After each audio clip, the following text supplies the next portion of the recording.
Hey guys, it's me again, Barry with Barry's 8-track and classic car radio repair.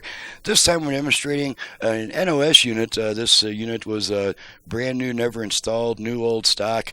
And one thing I need to point out to everyone here is buying a new old stock unit that is one that's never been installed, it's not a guarantee that you're going to get a good unit on the inside. After sitting around for 40 years, some of these semiconductor devices can be very sensitive. When first turned on, they can blow out instantly because they just haven't been turned on in 40 years, and they're not really expected to go 40 years on the shelf and not suffer any aging or things like that. So another thing on this unit here is it was new in box. The speaker wiring diagram was so doggone confusing. I mean, we've got the front speakers using basically car ground as the common ground. We have the rear speakers, they're also common ground, but they don't connect to the chassis ground. They require their own separate ground. Very confusing. I had to actually refer to the schematic to figure out how to hook the speakers up right. And the average user is not expected to know how to read a schematic. So what I did was I got rid of all that confusing mess, and here's what I did. I just took I just condensed the whole thing into this is your right rear speaker. It has 2 wires. Don't ground either of those wires. Connect them directly to your speaker. I've done that with all 4 speaker wires. That way there's nothing to figure out.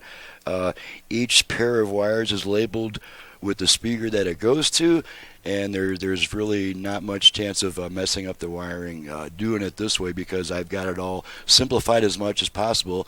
This pair goes to the right rear, this pair goes to the left rear, blah blah blah. No more figuring out how the heck to wire up the common ground. So let's go ahead and turn the radio on. It's just going to be a brief test because it is new, and all it needed was a little bit of work on the 8-track section. So let's go ahead and turn it on. How you do that make a grown man cry? Tuning kind of a FM station here. Make sure we got our balance and fader controls. Balance left, balance right, left, right. All right, let's work our fader all the way front, all the way rear, front. Okay, I'm just going to kind of center the speakers. Okay, let's go ahead and pop a tape in. We got some Neil Sedaka here in a Jim Reeves case.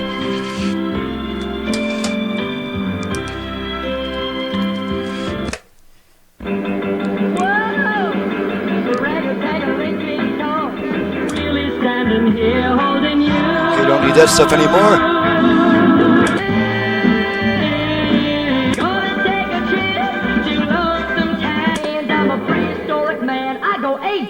Now I've lost my search.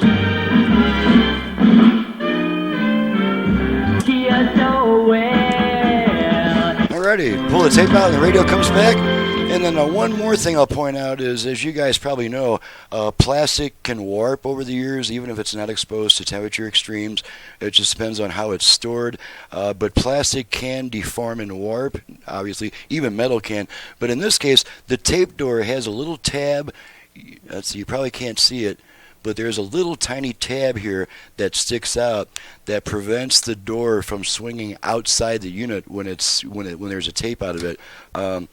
I would recommend just living with it like it is, because that's probably going to wear itself. It's probably going to wear itself in and eventually close. If I remove that tab, then that door is going to most likely spring out, and we don't want that to happen. So if it really bothers you that the door is not completely closed, all you got to do is just press down right there. The door will completely close. When you put a tape in, it should yield enough.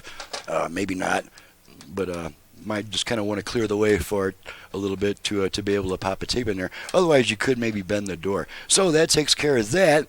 And I'm Barry with Barry's 8-track and classic car radio repair, and this was just a short and sweet video demonstrating a unit that was already in mostly working order. So my phone number is 928-533-9666. My website's in the description below. Thanks so much for watching and listening, and we'll see you guys next time.